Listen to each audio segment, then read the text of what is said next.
influence people.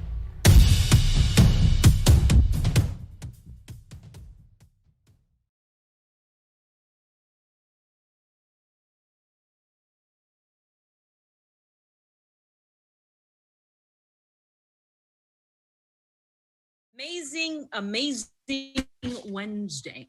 Yes, we have some fantastically friendly people here today. So let's drop in, please. Yes, we do. We have Diamonique Najea.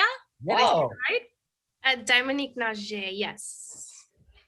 Ooh, I got it. She went from working at Chick-fil-A at 17 to Wells Fargo at 18. And now at the ripe old age of 19 years old, Sean, she's a realtor at Pretty Vibes Investments and Giving Tree Realty in North Carolina. Here she focuses on first-time buyers and investors, and she's on a tear to set an example for her generation and show how real estate investing is the way, not only to build wealth, but to fund your dreams, and how being laser-focused and skipping college is a way to fast-track success. So welcome, Diamonique. How are you guys doing? Amazing. And pronounce it one more time for me, please. Yes, it's Diamonique. Diamonique? Yes. Diamonique. Okay, Diamonique, welcome. Very impressive story. And what's a fun fact, besides the fact that you're 19 and already rocking the world? Fun fact, I'm actually a dancer. I love dance. So, yeah. What type of dance? I do ballet, contemporary, a little bit of backup dancing. So that's a fun fact for me. That is a very fun fact. Were you like in the dance party with like Vivian and Gina before we started today? She was kind of calm and poised, but I think she was dancing on the inside. Vivian, you weren't like leading the dance party? Well, Diamonique, welcome and pleasure to have you here. Nice to meet you guys. Yeah. Vivian, who we got? I am going to go with the judges. I'm not sure. Lena, are you a contestant today? No, I am here as a guest. I invited Braulio Rosa last minute and just here support and joining you guys as a guest. Oh, how lovely. So I guess we're waiting on Sujata, the contestant. So let's talk about the judges that we have in the house, Sean. And I'm by the team. If we could do a quick check-in, that would be amazing. Yeah. So we have Braulio Rosa in the house. Whoop, whoop. Jeez. He is one top-notch mediator and arbitrator in South Florida. In fact, Braulio is the executive director who runs not one, Sean, but 4 different legal organizations, including the Broward County Bar Association with 4,000 members and is the premier voluntary bar association in the state. So welcome, Braulio Rosa. All right, Vivian, give me a breakdown because listen, I can't roll the R's that way. So can you give me the easier version of that, Vivian, please? Braulio Rosa. There you go. I said bra. That's because his name is how the word bra started. That's what we were laughing about before. That's what I think. Braulio, thank you, my friend, and appreciate you jumping in and being here today. Sure, Sean. It's my pleasure. Lena, met her today, and we had a great conversation. We really connected, and she's like, "Hey, do you want to do this?" And I'm like, "Let's go for it. Let's make it happen." Well, thank you very much. We have an office actually from my law firm, Callagy Law. We have an office in Boca. And can I share, let's hear your fun fact first, because I have a fun fact that might be interesting to you. Let's see. Fun fact would be, I'm kind of rusty now, but I'm conversant in Hebrew. Ooh, conversant in Hebrew. Vivian, you speak Hebrew, correct? Yes. I mean, it's rusty now, but I was a Hebrew linguist. Because Vivian was speaking fluent Hebrew, and if you were not picking up on that, Braulio, I'm sorry. So quick question: Broward County, Fort Lauderdale is in Broward County, or it is not? It is in Dade County. Yes, Sean. Yes. So I'm presuming that you are familiar with the one and only law firm of Rothstein, Rosenfeld, and Adler. Yes, I am. Okay. So do you want to know my fun fact? Okay, yes. I was the first person to report Scott Rothstein to the FBI. I was going to say, they're all in jail, or they were. I do. Yes. Wow. Yes. So it was right before, about 45 days before the FBI raided.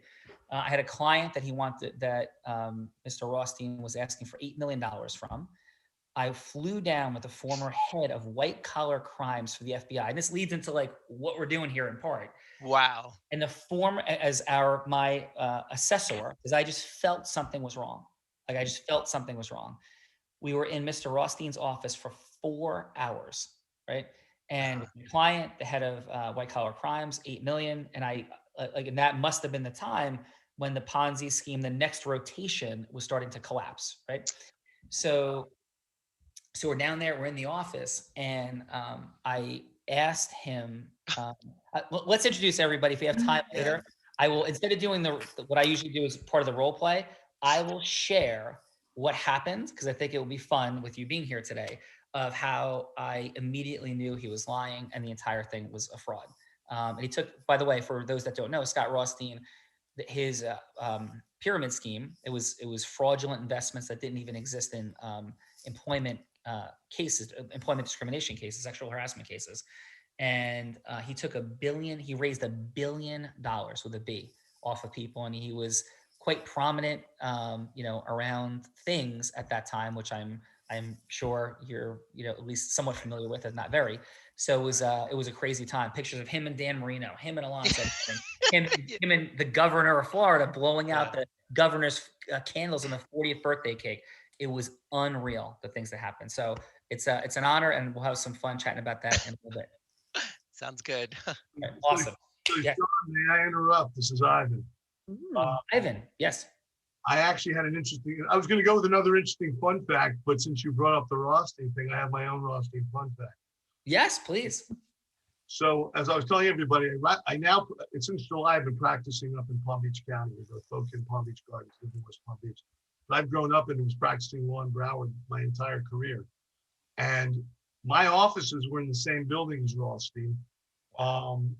Two things. One of my clients told me all the time he was the first person to report him to the FBI. A guy named Alan Sakowitz, who even wrote a book about it.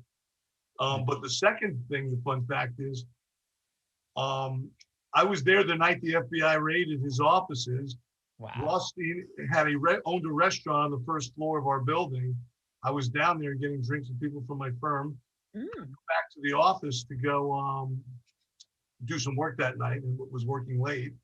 Went to the car to get something out of went to the garage to get something out of my car. The entire parking garage of the building was filled up with FBI agents about to raid his office at the time. So I changed my fun fact since it's related to your question. Thank you. Wow. And So to be super clear, I did not cause the raiding of his office and those sorts of things. In fact, the FBI, despite the fact that I was there with the former white collar crimes, the Manhattan division of the FBI, was relatively dismissive because my client didn't invest. So they said they would open a file, but they're like, whatever. So I'll share, more about that later. But thank you for that, Ivan. And yes, we also discovered in a very fun way that we were being recorded or we were being listened to while he was out of the room. And I said a little trap for Mr. Rothstein to prove to my clients, who, by the way, the former head of white collar crimes, the FBI, thought the investment deal was good after 4 hours. And there's an amazing book by Malcolm Gladwell called Talking to Strangers that talks about how we default to truth. So that fine gentleman, he was an amazing career, wonderful man, he defaulted to truth. My client defaulted to truth. I'm like, are you guys nuts? So we'll talk more about that later. So Vivian, but let's hit Ivan with his. I know. Since he's here, he's amazing. He is a partner at Nason Yeager in both Palm Beach and Boca Raton. He's the lead of the bankruptcy, insolvency, and restructuring practice group. In Florida, he's Trend's legal elite and Florida's super lawyer in the area of bankruptcy. He was named Bankruptcy Lawyer of the Year and up and comer by the South Florida Business Journal. He's a graduate of the FBI's Citizens Academy. He has pages of accolades, Sean, I couldn't, and honors galore. Some of the highlights: he worked as a staff member on the U.S. Senate Governmental Affairs Committee for Al Gore's senatorial and presidential campaigns. Did Al Gore invent the internet? Yes. Excellent. If it wasn't for Al Gore, we wouldn't be on this call right now. Thank you. I appreciate all your co-creating that reality, Ivan. I am very appreciative. Yes, Vivian. He also does pro bono galore, serves as chair and sits on boards all over the place from City of Pembroke Pines Chamber of Commerce to the Broward County Orloff Central Agency of Jewish Education. And that's what I got on you, Ivan Wright. So welcome. Thank you. Thank you, Sean. Thank you for welcoming me. Ivan, it's an absolute pleasure to have you here. And I appreciate that fun fact about Scott Rothstein. But can I ask, it seems like you've been involved in extraordinary events.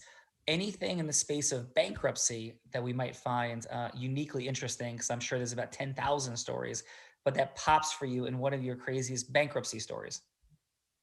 Yeah, I was representing in a case in Chicago, actually in Peoria, Illinois. And I was representing what's called the Creditors Committee in bankruptcy. And we actually put a cattle company into the bankruptcy. And when we got to the end of the case and we're trying to figure out what the most valuable asset is, lo and behold, in a cattle company, you would think that it would be the cattle would be the most valuable asset. But no, it's actually the bull semen. So learning about the cattle industry and how to value bull semen was one of the more interesting things that I've ever learned in my bankruptcy career. Extraordinary. So Vivian, you now know the value of bull semen, which I'm extremely grateful for. I appreciate that, Ivan, very much. This is the Real Raw. It's what we do here. We're real and it's raw. So, and I feel like we're going to end up in like the land of never-ending story. But Ivan, can I tell you my bankruptcy court fun fact? Please do. Love to hear. Yes. So in the state of Arizona, we have, I believe it still stands as the largest jury verdict in the last decade. And it was in a breach of fiduciary duty business breakup case. And we had 8 figures in punitive damages awarded on behalf of our client in a case that we went to trial, had a $0 offer, right?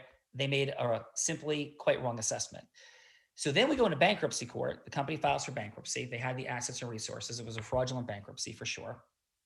And while we were there, my fun fact is that the person that wrote the book on bankruptcy in the state of Arizona, his firm actually filed a motion, Ivan, that said I was mentally unstable and that I should not be allowed in the courthouse to argue any motions. That is my fun fact about my experience in the court of bankruptcy. My only case ever in bankruptcy court, and there was a motion filed saying I was mentally unstable. Were you adjudicated incompetent? I was adjudicated, not only was I adjudicated competent, but it was the final, like, ridiculous, surface level, nonsensical gamesmanship moment for them that collapsed the entire bankruptcy court against them and turned the entire case around in that moment in bankruptcy, because they were close to pulling off something absolutely horrific and unjust. And that was the end. And they pushed it one piece too far. And we essentially baited them into doing it. And it was extraordinary. So yes, that is my bankruptcy fun fact. I pray to God that I am mentally unstable like you any day of the week. Well, I will tell you this, Ivan. I think I am mentally unstable. I think I am mentally unstable, but I'm just happy that it worked out that way on that day. So, I'll give you Ivan, please. For those listening and for those people, well, it just happened. One of the great opportunities in bankruptcy court is the opportunity to buy distressed assets at a discount, cheap. So not just for my own personal business, but for those who I understand, Dominique is in the real estate business. That, you know, one of the things that you can do is there are opportunities for clients to buy and sell assets in bankruptcy. And it's not always the worst place in the world to be operating in the courthouse to be in. So it's a good place to, for clients of whatever industry you're in to look at. So I always kind of remind people of that, because people kind of have a negative connotation about bankruptcy, but it could be a land of great opportunities for people. Absolutely, Ivan. And I am not confused on how clearly you have brought justice and created some amazing opportunities through it. And I will share this, my friend, my experience in bankruptcy court, in federal bankruptcy court, in that one scenario, it ended quite wonderfully because the case settled soon thereafter. And net, our client got more than the jury verdict, in fact, net of taxes. So it was extraordinary. So thank you, my friend. Thank you. Vivian, we got some more. We got rock stars. We have lots of rock stars ahead. We have Ann Murin, AKA the U.S. Coast Guard superhero here. Whoop, whoop. Hi, everybody. Hi, Ann. Sorry, I was on the wrong meeting. I got so many links and confirmations and pressed the wrong run. So we were having a nice chat over on the other side. And then I started getting phone calls saying, where are you? You're late. I'm so sorry. No, You're just no. sprinkling all your jujus everywhere. That's good to I've have. been here since 2:30. I don't know what you're talking about. But Ann Mulhern it is, right? Thank you, Ann. My God, you're so glad you found us. Well, thank you, Ann. So Vivian, let's hear about Ann. Ann is a lawyer, military officer, and legal policy advisor for the Ministry of Agriculture. Her proudest moment, movie alert music, honey. Here we go. Here we go. She was part of the command center for the BP oil spills when Ann apprehended illegal fishermen in Kiribati, helped crew members who were enslaved by the fishing company, uncovered 300 tons of illegally caught shark in Timor-Leste, and helped nearly 100 Kosovars keep their homes. Ann then received the Fulbright Clinton Public Policy Fellowship in Timor-Leste for her work in the U.S. Coast Guard and was highlighted in her law school magazine twice. Welcome, Ann Mulhern. thank you so much. That's extraordinary. Thank you for that amazing work in the world. And with all of that, I'm now unemployed. What? Ann, what is happening? We're That working on that. We're working on that. That is completely insane. That we have to talk about. So Ann, thank you. Thank you for having me. As an avid scuba diver and lover of the oceans with a daughter who's a wildlife ecology major, committed to protecting our natural world, that touches my heart deeply. So thank you. Oh, no. Thank you for keeping the next generation engaged in protecting our marine resources. Yeah. Well, thank you. And Ann, what's your fun fact besides the fact that like you've been helping save the world? So I've been able to travel a lot. So I got to 49 states, over 70 countries. But I think my real fun fact is I went on tour with the Red Hot Chili Peppers. I just happened to be a right place at the right time. That's so awesome. Not 90s rock like bandness is in the building. The Jersey Shore, the Red Hot Chili Peppers were a regular staple of any rock cover band. Like there was tons of Red Hot Chili Peppers. So amazing. And so Ann, thank you for being here today. And sorry for the mix up with the links. Well, thank you so much for having me. And I'm so excited to get a chance to work with all of you today. Yeah, extraordinary. This is our first day ever, Vivian, I think with 3 attorneys. I know. I was like so incredible. impressed. Yeah. So Keep going though. Our very fabulous Sujata Sidhu Gibson is in the house as our contestant. Whoop, whoop. Another lawyer. Sujata Gibson is the managing attorney at the Gibson Law Firm in Ithaca, a boutique firm specializing in civil rights litigation. First year owning the Gibson Law Firm, it was named Best Law Firm in Ithaca. whoa. Something Sujata, a jurist from the UN of Penn Law School, is proud of. Sujata founded and leads the Protest and Civil Disobedience Defense Clinic at Cornell Law School and is an adjunct professor who lectures on civil rights and mass protest. Currently, she's the lead attorney on a federal class action lawsuit on behalf of children with medical exemptions to vaccinations in New York with co-counsel Michael Sussman, Mary Holland, and Robert F. Kennedy Jr. Plus, she sits on the Finger Lakes Bar Association. Welcome, Sujata. Sujata, that's amazing. I'm very familiar with that case. So thank you for your great work in the world. You're up to huge things. Ivy-ness is in the house, like Cornell Big Red, Penn Quakerness. So how are you doing? You're on mute. You're muted. Heather. Great. It's great to be here. I had the same, I was in the same room as Ann before, so I got to know her a little bit before switching over. Awesome. Fun time. But yeah, it's really great to be here with all of you, and I'm looking forward to seeing what fun awaits. Yeah. Sujata, I have a problem in continuing today, I think. Can I share it with you? Of course. Yes. So your Penn Quakers, because you did go to UPenn, correct? Mm-hmm. Broke my heart. I was a Columbia Lion. I played baseball there. And my freshman year, we were like making our move towards the league title. and we went down to Pennsylvania, and you guys swept us in a doubleheader and crushed my dreams. So I think I'll make it through today, but I just want to share that from my heart. Well, I apologize on behalf of And actually, I played against one of the greatest baseball players in Penn history, Doug Glanville. We were the same year there, and Doug went on to play in the major leagues for the Phillies for a long time as an ESPN analyst, Major League All-Star. So yes, Penn was extraordinary when I was there. And my another fun fact, my cousin Jamie Bastek is a physician at Penn Hospital. So yes, so thank you for being here today. My pleasure. Thank you. And what is your fun fact for today? Well, one fun fact about me is that I once sang a benefit concert called Toy Skis for Totskis with Weird Al Yankovic playing Santa.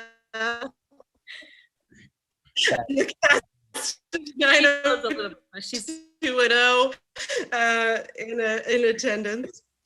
Sorry, so you had Weird Al. You cut out for a second. You had Weird Al, and who else there? Wi-Fi. Okay. And it was a funny time in LA history. Okay. We're having a little Wi-Fi challenge. We don't want to miss that piece. So it was Weird Al was playing Santa, and who was the other person? I think you said one other person was there. Well, lots of people, but the cast of 90210 was, I believe, Al. Fun! Amazing. So, yes, like, Oh, cool. how was Dylan doing? I hope Dylan was nice. So Vivian, yes. Well, we have last but not least, we have our role player, which is Gina Ritchie is in the house, the Real Raw coordinator. Open. Talk to us, Gina. Oh, thank you. Thank you. It's an honor to be here with you all. I'm the Real Raw Open coordinator here with Unblinded, and I'm also a first-time author of a book where I'm writing regarding the loss of my child and rising above that, much of which I would like to talk to you about, Sujata. So I'm going to connect with you later because I'm on your side of the fence with that. And I stand for love, honor, and integrity in the world. And when I was going through that, I knew in my soul that there was so much love in that pain. I felt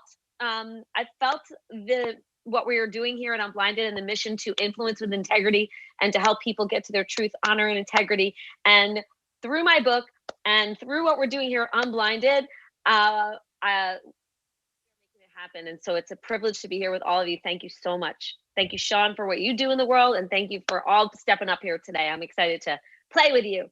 Yes, we as well.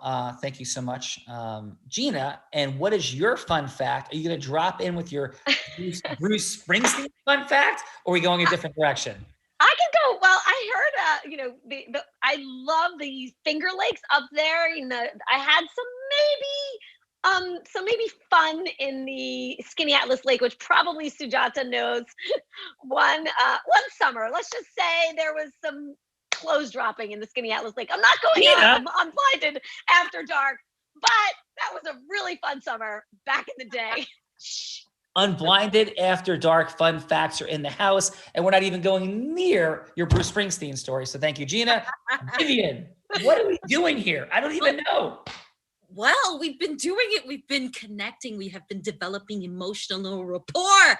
We are here in the Real Raw so that we can showcase the brilliance of that beautiful formula that you've been curating, Sean Callaghy, for the past 23 years. And everyone here, their aim is to connect with each other, grab the stage and take that mic and be able to share your authentic self like Gina was doing with the hotbed of talent in front of you, align your purpose with others in an organic way so that ecosystems form organically without friction. And just like that, you make more magic in less time with more money. And Sean will help you see how influence is a superpower. Right, Sean? Well, thank you, Vivian. You are extraordinary. Couldn't be more grateful. You're like, who is this guy? One quick final fun fact is I had the unique privilege between 2014 and 16, and I share this not for the first part, but for the second part. Between 2014 and 16 of being one of only 2 attorneys in America to have 2 top 100 national jury verdicts during that time period. And I was the only one that is blind. It's the 100th anniversary year for the American Foundation for the Blind, and I'm heavily involved on the board of trustees. And we're standing for the fact that blind people could not only be, you know, folks that need some support and help, but they can stand and do some rather unique things in the world in their strength, confidence, and certainty. So thank you guys for being here. Appreciate it enormously. Vivian, you are a rock star. Everybody should have Vivian going everywhere with them to introduce them and share your love and energy. So thank you, Vivian. I love you. Have fun. Bye, Viv. Bye, baby. So Gina, let's drop in with these fine folk. Who do you think is going to go first? What do you think? Oh, let's see. I was gonna go with Dominique? Dominique. So Gina can be anybody you want her to be. She could be an ideal client avatar. She could be herself. She could be any specific person. In fact, and this is not a political comment, just a recitation of something that occurred. We even had somebody on who asked the role player, Gina, or one of our other amazing role players, to be Donald Trump, and then had a question and answer session about mental stability about 6 months ago. And that is not a political commentary. So yes, you can do anything you want with this fine time. The question is, how do we connect? How do we open listening? How do we as human beings go from hello to yes? Because everything inside the courtroom, scaling and recruiting a professional practice or any business, the building of a relationship or the ending of one, all starts after yes. So Dominique, and am I pronouncing that correctly? Dominique? Yes, Dominique. Yeah. Who would you like Gina to be? So I guess you could be a first-time home buyer or someone who's currently renting an apartment looking to buy their first home. All right. Gina, you're renting an apartment looking to buy your first home. Are you ready to go? Go. There'll be 6 minutes. The first 3 minutes, we're going to cut you off after that, is all about connecting. So it's not about necessarily who you are, what you're up to, or the yes. The first 3 minutes is about heart-to-heart connection versus head-to-head connection. We'll share a story about that later from a courtroom where there's a rule that you could not have any emotion in the courtroom and nothing could be further from the truth, even when it looks like there is no emotion. So Dominique, please take us in. Hey, hi, Gina. How are you? Hi, Dominique. I'm doing great. Thank you. It's good to hear. I'm loving the lipstick. The color looks amazing. Thank you. Where'd you get it from? I got it from Beauty Counter. Beauty Counter? Online. Mm-hmm. I've been trying to find like a good quality lipstick. It's so hard for me to just find a good quality lipstick. So I'll definitely check. Yeah, definitely. So what are you up to today? I'm just working. Today and hanging out with my son. That's it. Yeah. Gotcha. So were you thinking about purchasing a home soon or?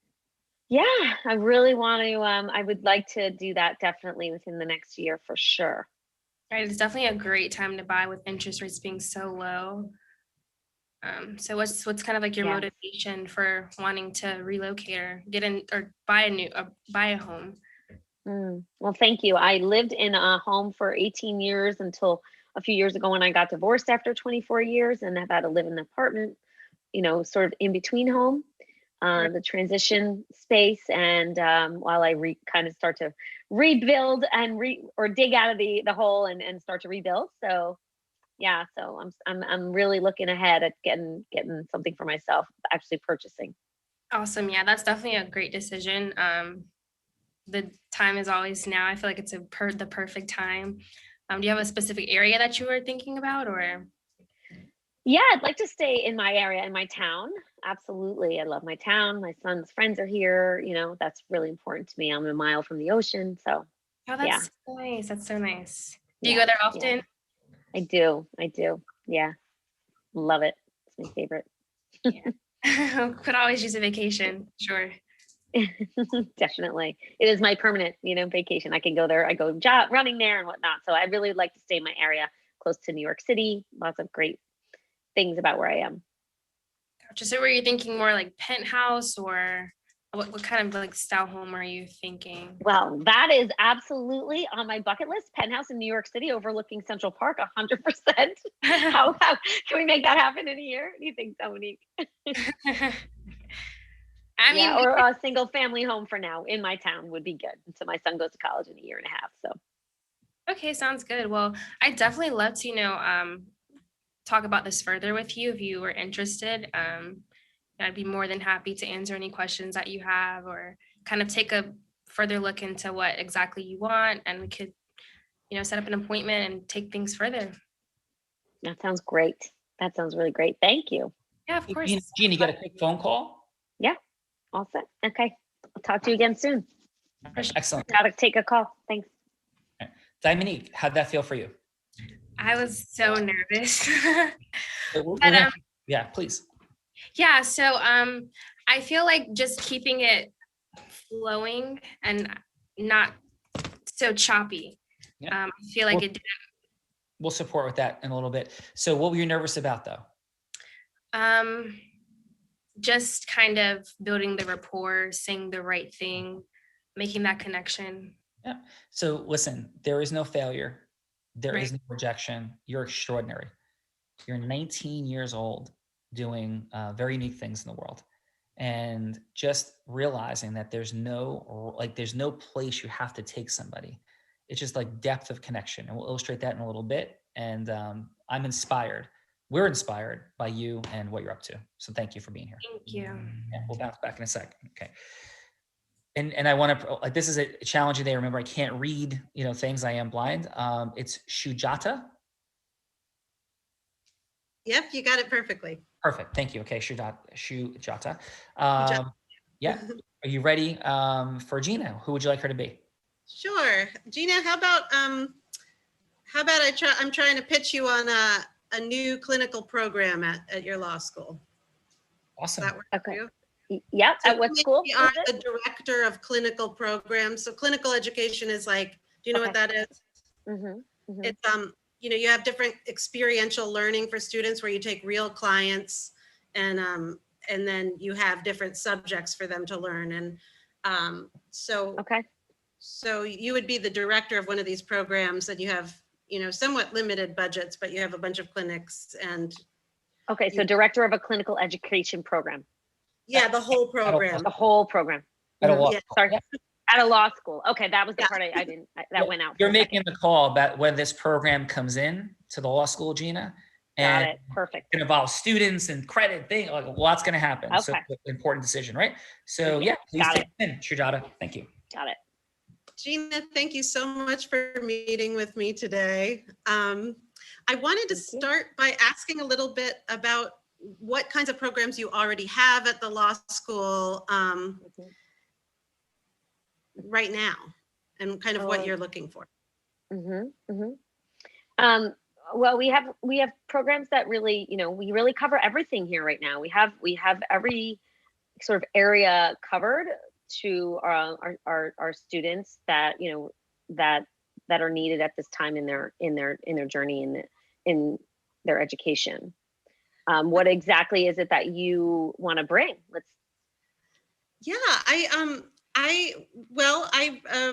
I teach civil disobedience at Cornell, and the program has been really interesting. It's the first in the whole country that does that. And what Cornell has been finding is that many students are coming to the law school specifically because they want this experience. I mean, also because it's a great school. But we're the only ones that offer this kind of experiential learning. And they're really great cases for students because they're not really high stakes. They're usually low charges, and they get real litigation experience. But the reason I thought of you, I'm just really impressed by the work that you've been doing with your clinical programs. I feel like your school has kind of brought in all these unique experiences. And I see that the litigation piece, though, this could maybe add to that because students could really be in courtrooms, which is rare. So I'm just wondering, without going on and on, it's just such an honor to meet you. And I would love to hear, how you got involved in this and what kind of draws you to this kind of work. Well, I love the opportunity to make the world a greater place, and through really working towards like the integrity of our students who are up and coming in the world of law and legal students. I'm really passionate about that, and influencing with integrity. So I try really to stay focused on areas like that are strong in that, and that are teaching strength, confidence, certainty, and making that kind of impact in our students. Does that make sense?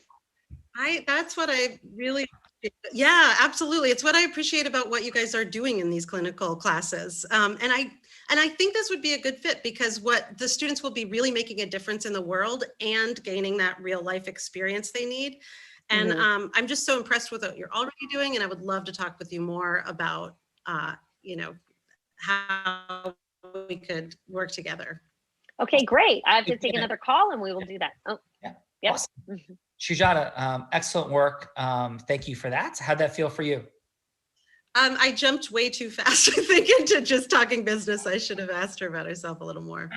You did awesome. Can I ask you a question? Sure. So we're having a little bit of a delay in the connection. So how did you handle what went on in Washington related to the Capitol building, you know, and the processing of the dynamics around civil disobedience, et cetera? And I don't mean just the part of, you know, people entering the Capitol legally, but the rest of it. You know, what was your sort of, I'm not asking for your political position, but your sort of 60-second teaching analysis and the issues coming up around dynamics of civil disobedience?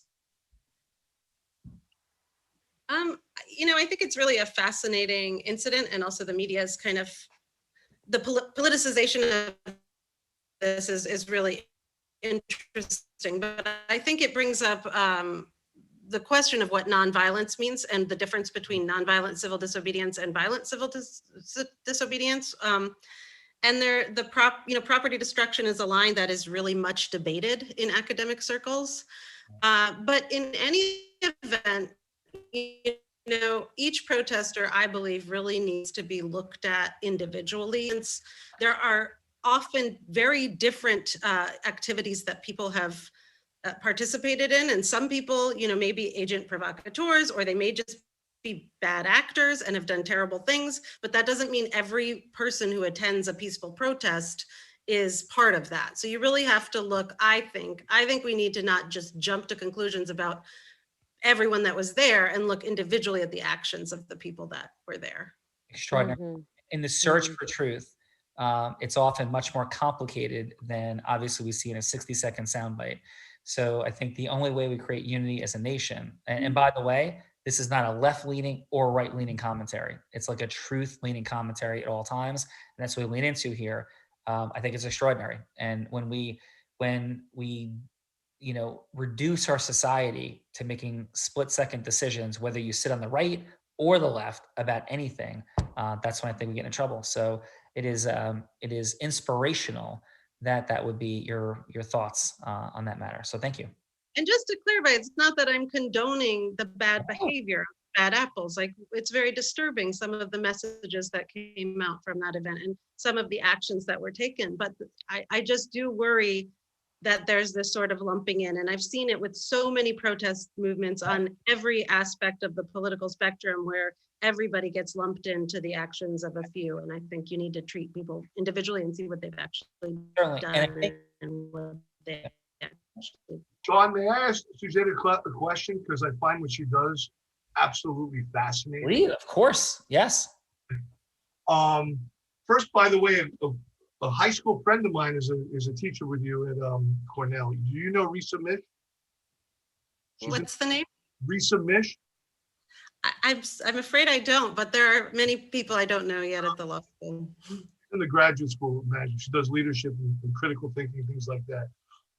The question I had, as along with what Sean asked, is I saw the movie it just came up for a Golden Globes Award, is The Trial of the Chicago 7. And comparing that incident from 1968 Democratic Convention in Chicago with what happened in DC. And I guess my questions are more about, do you teach in your courses, in your programs, about the dividing line between incitement, which I think is a big issue that's everybody's discussing around the country right now, which is, you know, these 7 people went away to jail for a long time for far less than what I saw people on that stage doing in DC a few weeks ago. Yeah, I mean, the Chicago 7 case was really interesting for a number of reasons, just the way that they approached the courtroom. But yeah, incitement is a serious thing, and you have to ask what is the line. I mean, it's real. My classes are about questions, not about answers, because I think these topics are not simple yes or no answers. But I think you have to look at, was the person trying to tell other people to be violent? Was the person trying to tell other people to break laws, or were they simply stating, that they're going to be here and they're going to stand up for a certain principle and they're not going to back down and other people can make their own decision. And so I think in counseling protesters, that's also an important point, that you have to make sure that they understand not to tell anyone else what to do, other than to stress, if they are here, we're not going to leave necessarily because we're standing for our principles, but we're not going to destroy property. We're not going to harm anyone. We're not going to, go limp if that's what if they want to, avoid resisting arrest charges. So I think it's really a case by case instance, but. Yeah, awesome. I appreciate your distinctions, both to my question and Sean's. I really enjoyed it. Thank you. Yeah, thank you. And Ivan had the unique privilege of co-counseling in a case with Jerry Lefcourt from New York City, who is one of the most esteemed criminal defense attorneys. And I'm pretty certain that he was in, Jerry Lefcourt represented Abby Hoffman back in those days in the Chicago 7 case, I believe. Wow, awesome. He's wonderful. You're familiar with Jerry Lefcourt? Yeah, of course. Yeah.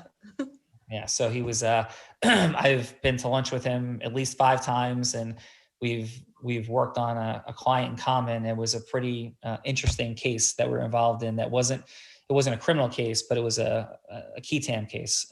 So he is extraordinary, just a legendary human being. For sure. And when you go in his office, he has pictures of the Chicago 7, like poster stuff, because you're like, wait, you're blind, right? I have a hereditary degenerative eye condition. So when that case started, I still had, a little bit left of my central vision. This is back about a decade ago. So yes.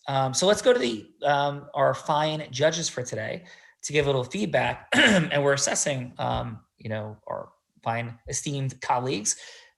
How was it that there was an openness of connection going on, and what would Gina have perceived to be her pull, her openness, her receptivity to the introduction of emotional rapport and the presentation by our fine presenters? So maybe, Ivan, since we're just chatting with you, would you please jump in and maybe some feedback for about 30 seconds or so, and then a score on a scale of 1 to 10 for Dominique? I love what Dominique did. Immediately complimenting. And I think what's important, the distinction between the two contestants, is the fact that you have very different business opportunities in your pitching. Yours is a much more personal one. So coming with something personal, I think was a good opening. I think there was a lot of gap time. I think unfortunately, because of some age difference, I think Gina was trying to give you some clues that I'm in a different life place than you are. So kind of help me out here with my, what I'm looking for as a divorced woman with a child about to go to college. I think you struggled relating to her in that. She was giving you those clues. And that's what I would have done better. I love the way you opened in with it, but there were gaps that you were giving. And I think Gina was really trying to tell you that, listen to me, actively listen to what I'm saying here. Because I think you would have made you're a very nice person and you're easy to like and to do business with. But you've got to connect those two generational things there. I don't know if I'm off base with that. No, awesome, Ivan. And would you have a score? And the score is, what would you say the pull was of Gina? 10 being like magnetized fully, 5 being, like where would you come in for Dominique? I would go with a 5, and it's not meant to be negative. It's just that I didn't feel the connection yet between the two of them. Yeah. I didn't, I think they liked each other. I think she liked you, but I don't know if she was going to buy a house from you. Just yet. Yeah, absolutely. And how about for Sujata?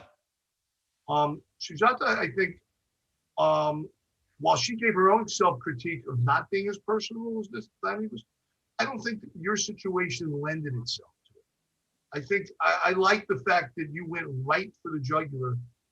Okay, I know what you're doing. You're doing great stuff. This is what I'm offering. And let me show you how I can bring this to your thing. I think you were, I liked it. I wouldn't call it aggressiveness, but I think the directness of what you were doing. And I think you connected right away. Again, very different dynamic.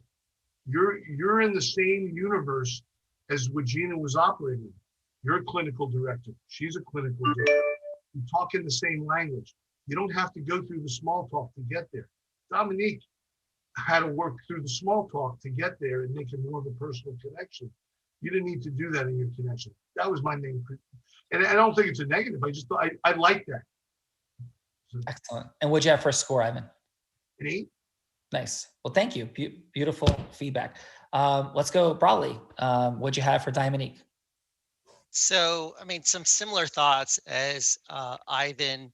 I think that she's likable, very likable, but she missed the opportunity to connect on a personal basis. Like I immediately heard her say something about my kid.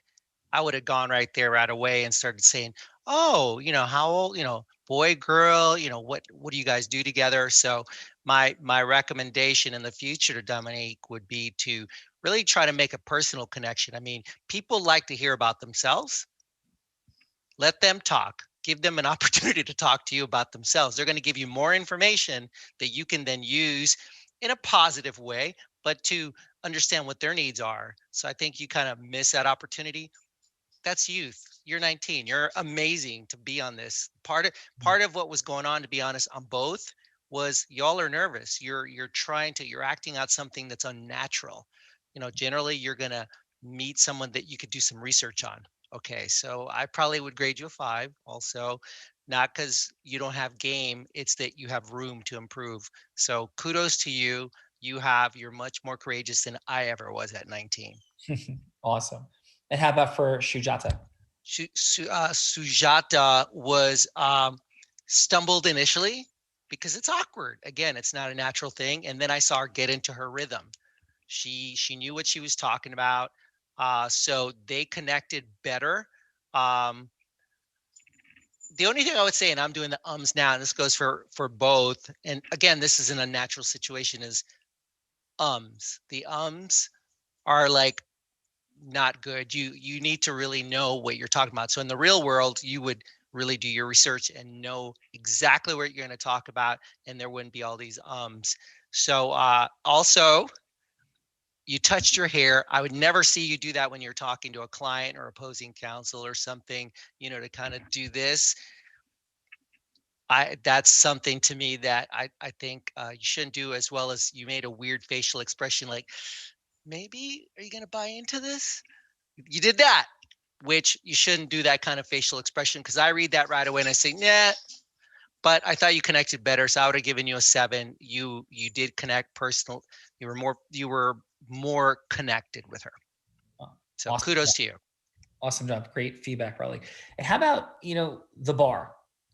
So what's there for you? Obviously you're leading in all these different ways. What drives you? All right. So let me make a clarification, explain. So I'm actually not an attorney. I'm the business, political, all the educational end of the bar. So what drives me is I get to work with a lot of amazing people. We get to help the community. So whether it's low bono or pro bono, we get to work with legislators on moving things that could be very helpful for our members. So it is gratifying actually to work with people that can help you help the community. So I love it. And it's not just in Broward, you get to expand out statewide and beyond. So that's a great passion. Oh, awesome. And thank you for the great work you do in the world.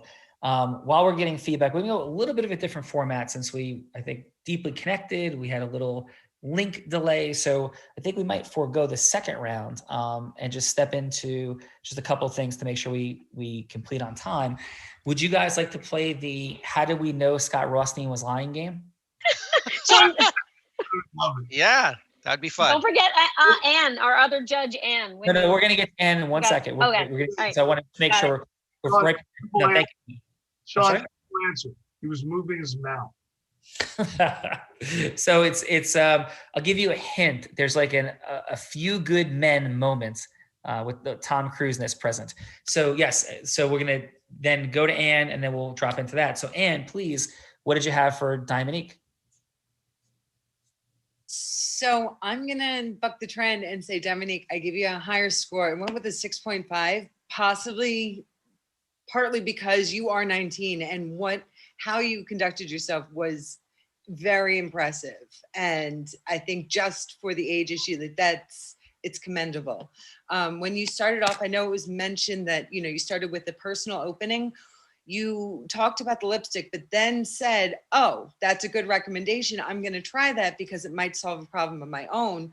So it indicates to your client that I hear your opinion, I value it, and I'm going to run with it. And that same thing can be applied even if you can't relate to where you are in life. Gina was talking about wanting to stay in the same town. And so if you've stayed in the same place or you have developed memories, you could be like, I understand the importance of wanting to stay where you have roots. It sounds like you've had a lot of change that must be hard for you and your family, but let's have some continuity and let's look for a place that will meet all your goals where you can still stay where you have these memories, just to kind of bridge that gap. So I go with the 6.5 and you did fantastic. Thank you for that, Anne. And how about for Sujata? For Sujata, we talked about the start already. And if you are going to another clinical director, you've already done your research. You know what clinics they already have. So if you start off with, listen, I'm contacting you because I'm so impressed with with clinic A, B, and C that you do, but I see you might have a little room for civil disobedience. Like, is that something you'd want to talk about? And then just jump off from there, because this is a very contemporary issue that is going to change how we go moving forward. And also, I think improving the active listening. Gina was going on and on about the why of where she is and how she got there, and saying how, like, integrity can be seen in civil disobedience. And I think that drawing those inherent character traits can be really beneficial for the next generation of lawyers. I'd go with 8 on that one. And Anne, how about for yourself? Thank you for that great feedback. What are you looking for in your next opportunity in the legal world? Anything really. So I am currently between gigs because I had to deal with some family issues. So I'm helping, that's coming to an end, and I am hungry for a new opportunity I have a master's of law in international democratic rule of law for post-conflict countries. So going abroad, it's really a passion of mine, but anywhere that I can use my training and my experience to just help and serve whatever group needs service. Awesome. And you live in what state? Yeah. New Jersey. I'm barred in New Jersey. Still working on New York. Thinking about going to DC. I don't know. The world is my oyster and I am its pearl. That's awesome. Can I share, in light of our, I think, mutual affinity for the ocean, can I share a fun fact from this past summer? Absolutely. Yes. Within a 2-week period, I was bumped by a shark while surfing, and had a dolphin jump out of the water 10 feet away from me, which postdated the shark bump and scared me like I've never been scared in my entire life before. Oh. I was about to get eaten by a great white or something. Don't forget that you were alone in the ocean. Like, that's kind of a big part of it, Sean. You're blind and you were alone in the ocean. That's kind of a big deal. That is a fun fact. Thank you. So, Brawley, would you like to play the game of how do we know that Scott Rothstein might have been fibbing? I would, Sean. Yes. Okay. So, and of course, this is like the Jeopardy buzzer. So whoever wants to hit first, please pop in. And as long as, if anybody has to go, we'll go about another 5 or 6 minutes. If that's okay. If somebody has to jump, please just let us know. And thank you for hanging. So here we are. Scott Rothstein lays out this. So probably, would you like to role play Scott for one moment? Yes, sure. Okay, cool. So, so Scott, thank you so much for having us here. It's extraordinary. Your office is the largest office I've ever seen in my entire life. This elevator that drops straight down into the parking garage is like, wow. But it's so interesting. It's like all these locking doors and codes. And can I ask you a question? Why was there a police officer that came in and looked like he was patrolling the office? Do you hire police officers to be security guards in the office? Well, people have heard about some of the nice collections that I have in the office. And so I'm always concerned about that. I want to protect that. So that's why. Yeah, it was really a unique moment to see a police officer actually patrolling the office and like knowing everyone. This has been one of the most unique and extraordinary moments of my life. And you and Dan Marino, you and Governor Christ, you and like George Bush, you and Jed Bush, you and Alonzo Mourning. I've never seen a wall of pictures like that. And it's remarkable that you're in every single one of them. And yeah, I've never seen somebody have a wall of pictures of themselves. Of course, I didn't say that. So yeah, so what's interesting to me though, and I just want to make sure I'm clear on this. What I heard you share is that in every single one of these cases, you settle every single case. And I'm so confused because, these are like high 6-figure, 7-figure resolutions time after time after time. And what I also heard you say is that the reason this is happening time and time again is because you have all the dominance and control. That you go through their garbage and you pull out their receipts, and you have these people that want to hide things from their wives, from their significant others, their families, that they have been harassing or having an affair and then harassing with somebody who works for them, some subordinate in some way, shape, or form, and that they have your client has all the power because they do not want to be exposed. And that's why in every one of these situations, you settle. Is that correct? I'm just an amenable type of guy. Yeah. I try to help my clients. It's not because Roger Stone works for you, Scott. And so what's astounding to me though, is that they do this. And I know you're making fun of me because I keep going, wait, you settle all the cases? And I know you keep turning to the former head of white collar crimes here for the FBI and saying, does this kid understand anything I'm saying? Does he understand? Is he listening? Like, I have them by his words, not mine, the short hairs, and they're not going to do anything but that.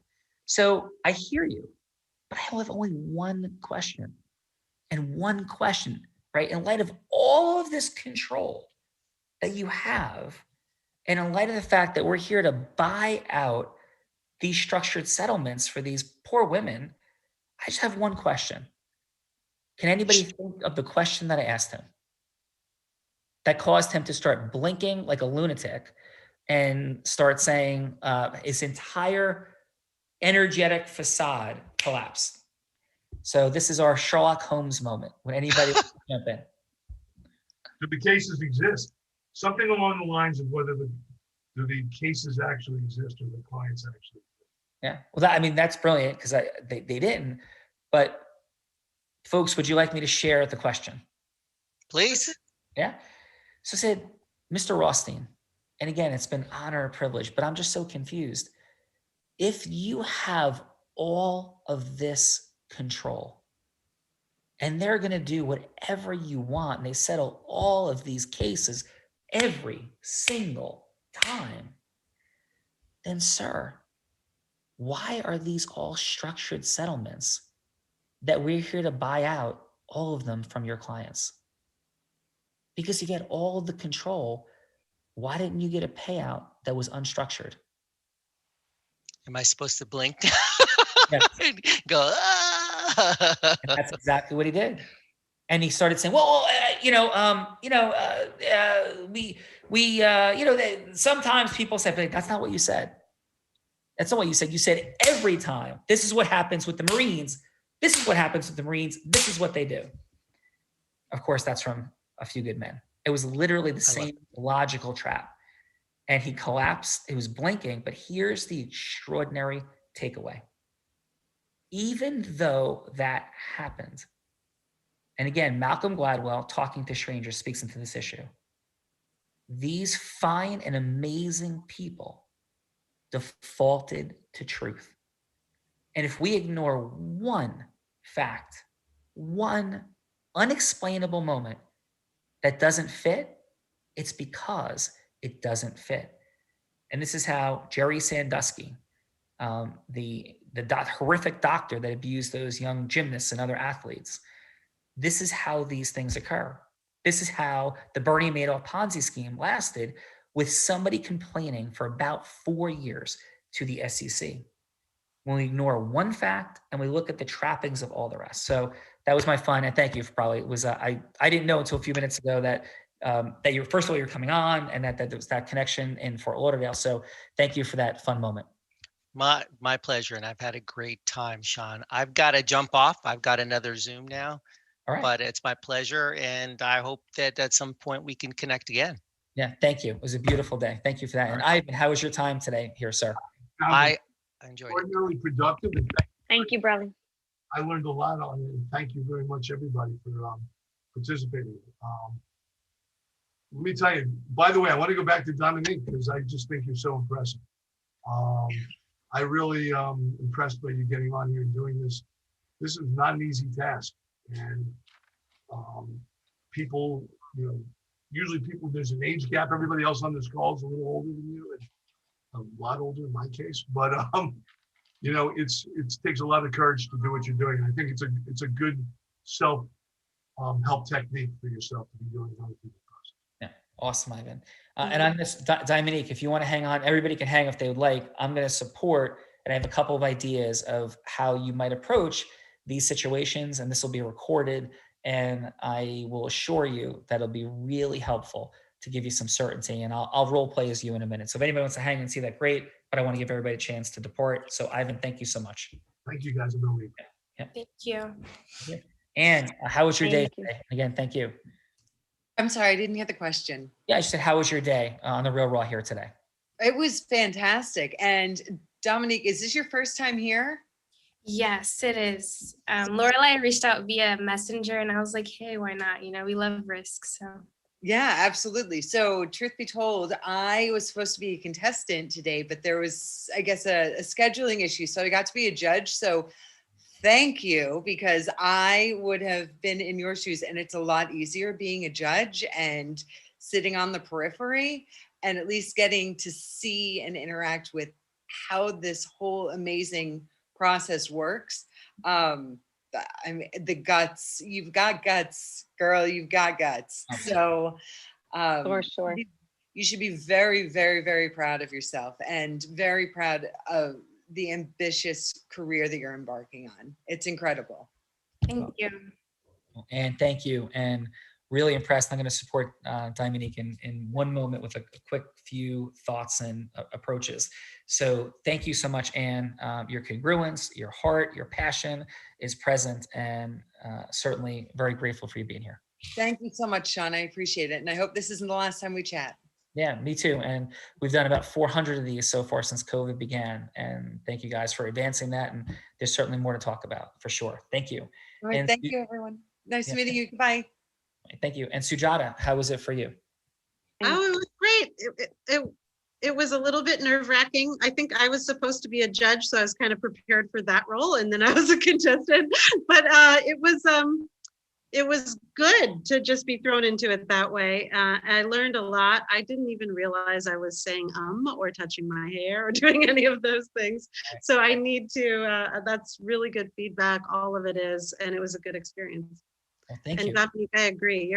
I can't believe you're 19 years old. You're more poised than most of us who are my age. So I just thought you did a great job. Awesome. Thank you. Well, thank you, Sujata. And Dominique, you ready? I'm going to jump in with you for a moment. Do you have another 5 minutes or no? Yeah, definitely. Okay, would you like to do this? This is in support of you. It's only if you'd like to. Yeah, I would love to. Okay, so let's go this way. I'll be you and you be Gina. I'll call you Gina, right? Same scenario that Gina laid out. She's was married for more than 20 years, has a child going to college. She's now living in an apartment, looking to move to a home. Sound good?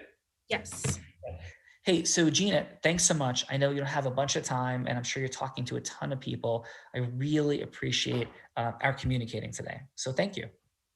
Definitely. I look forward to talking to you. Yeah. And so Gina, can I ask you this? What's happening? I love to ask people when they're moving, what's going on? Because usually something's happening. So what's present for you and why are you looking to buy a home?